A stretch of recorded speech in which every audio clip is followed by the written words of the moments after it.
नमस्कार दोस्तों, हम लोग इस वीडियो में एंशिएंट हिस्ट्री के शैव भागवत धर्म का अध्ययन करेंगे, जिसमें हम लोग केवल उन्हीं प्रश्नों का अध्ययन करेंगे जिन प्रश्नों को हम बार बार पढ़ते हैं या बार बार रिवीजन करते हैं, उसके बावजूद भी वो भूल जाते हैं, या जिन प्रश्नों को याद करने में हमें थोड़ा कन्फ्यूज़न होता है। तो चलिए स्टार्ट करते हैं इस टॉपिक का पहला प्रश्न।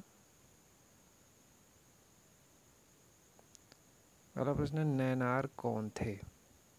ऑप्शन ए शैव, बी शाक्त, सी वैष्णव और डी सूर्योपासक।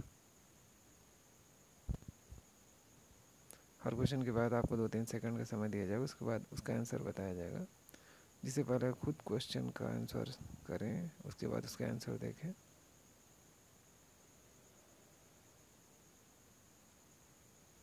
इसका आंसर ये हो जाएगा शैव, नैनार शैव थे। इसकी व्याख्या भी देख लेते हैं। पूर्व मध्यकाल में भक्ति भावना का प्रचार प्रसार मुख्यतः दक्षिण भारत में हुआ। इनमें भी विशेषकर तमिल भाषी क्षेत्र में हुआ। तमिल भाषा क्षेत्र में भक्ति भावना को लोकप्रिय बनाने में दो संतों की दो संप्रदायों की भूमिका रही। भगवान विष्णु की उपासना करने वाले विष्णु भक्त अलवार कहलाए और शिव की उपासना करने वाले शिव भक्त नैनार संत कहलाए। नेक्स्ट क्वेश्चन, क्वेश्चन नंबर 5 है, भागवत संप्रदाय के विकास में किसका अधीन अत्यधिक था? ऑप्शन ए पार्थियन, बी हिंद यूनानी लोग, सी कुषाण और डी गुप्त। इसका आंसर डी हो जाएगा गुप्त। भागवत अथवा वैष्णव धर्म का चरमोत्कर्ष गुप्त राजाओं के शासनकाल में हुआ। गुप्त नरेश वैष्णव मतानुयायी थे तथा इन्होंने इसे अपना राजधर्म बनाया। अधिकांश शासक परम भागवत की उपाधि धारण करते थे। विष्णु का वाहन गरुड़ गुप्तों का राज चिन्ह था। नेक्स्ट क्वेश्चन, क्वेश्चन नंबर 7 है, निम्न में से किस संप्रदाय में सर्वप्रथम देवकी पुत्र कृष्ण का वर्णन मिलता है? किस ग्रंथ में मिलता है देवकी पुत्र कृष्ण का वर्णन किस ग्रंथ में मिलता है? Option A Mahabharata, B Chandogya Upanishad, C Ashtadhyayi और डी है भागवत पुराण। इसका आंसर भी हो जाएगा छांदोग्य उपनिषद। अर्थात सर्वप्रथम देवकी पुत्र श्री कृष्ण का वर्णन छांदोग्य उपनिषद में मिलता है। नेक्स्ट क्वेश्चन, क्वेश्चन नंबर 10 है, भागवत संप्रदाय में भक्ति के रूपों की संख्या है। ऑप्शन ए 7, बी 8, सी 9 और डी 10। इसका आंसर सी हो जाएगा 9। भागवत संप्रदाय में मोक्ष प्राप्ति के लिए नवधा भक्ति को मान्यता दी गई है। नवधा अर्थात 9।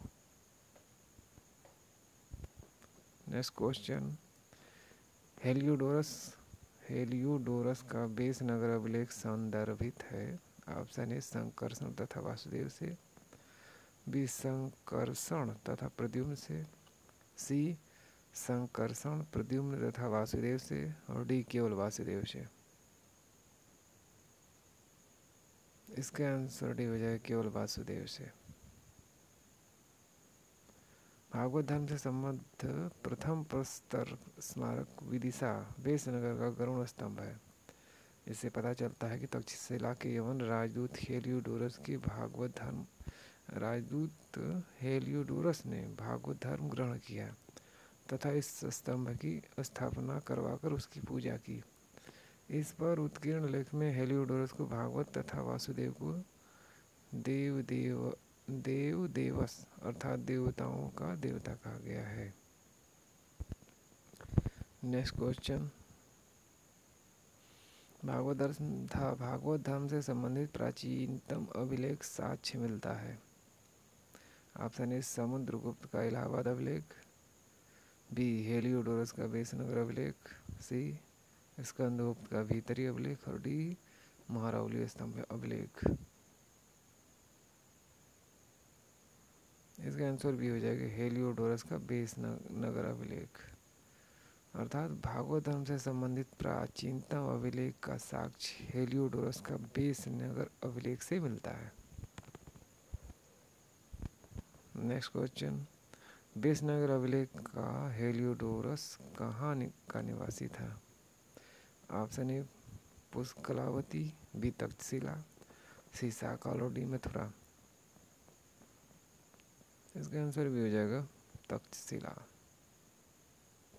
हेलियोडोरस तक्षशिला का निवासी था जिसने वासुदेव के समय में विदिशा के निकट विजयनगर में गरुड़ स्तंभ का निर्माण करवाया। यह यवन नरेश एंटियालकीड्स का राजदूत था जो शुंग शासक भागभद्र के विदिशा दरबार में आया था। नेक्स्ट क्वेश्चन, प्रसिद्ध नैमिषारण्य तीर्थ निम्न जनपदों में से किस एक में उपस्थित है? Option A Ujjain, B Mathura, C Sitapur और डी जबलपुर। इसका आंसर सी हो जाएगा सीतापुर। प्रसिद्ध नैमिषारण्य तीर्थ उत्तर प्रदेश के सीतापुर जिले में स्थित है। यहाँ महर्षि दधीची ने देवताओं को अपनी अस्थियां दान की थी, जिससे निर्मित वज्र द्वारा देवराज इंद्र ने दैत्यों का वध किया।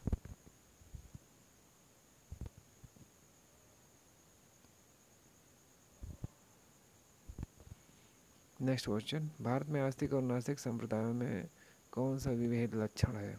ऑप्शन ए ईश्वरी सत्ता में आस्था, बी पुनर्जन्म के सिद्धांत में आस्था, सी वेदों की प्रामाणिकता में आस्था और डी स्वर्ग तथा नरक की सत्ता में विश्वास। इसका आंसर सी हो जाएगा वेदों की प्रामाणिकता में आस्था। आस्तिक संप्रदाय वे होते हैं जो वेद की प्रामाणिकता को मानते हैं तथा नास्तिक संप्रदाय वे होते हैं जो वेद की प्रामाणिकता को नहीं मानते हैं। नेक्स्ट क्वेश्चन है क्वेश्चन नंबर 20।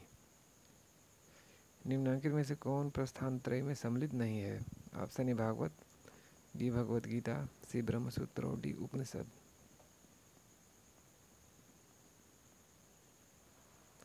इसका आंसर हो जाएगा भागवत। उपनिषद, ब्रह्मसूत्र और भागवत गीता को वेदांत की प्रस्थान त्रयी कहा जाता है। वेदांत की प्रस्थान त्रयी उपनिषद, ब्रह्मसूत्र और भागवत गीता को कहा जाता है, क्योंकि ये वेदांत के सर्वप्रमुख ग्रंथ हैं। इनमें भी उपनिषद मूल प्रस्थान है और शेष दो उन पर आधारित माने जाते हैं। वेदांत के आचार्यों में जिन्होंने ब्रह्मसूत्र प्रभाष लिखकर अपने अपने वेदांत संप्रदायों की प्रतिष्ठा की, उनमें शंकराचार्य सबसे प्राचीन है। इस प्रकार इस टॉपिक का ये लास्ट क्वेश्चन था। अगर ये वीडियो पसंद आए तो इसे लाइक और शेयर जरूर करें तथा मेरे चैनल को सब्सक्राइब कर लें और बेल आइकन की घंटी को प्रेस कर दें, जिससे मेरी आने वाली हर वीडियो की नोटिफिकेशन आपको तुरंत मिले।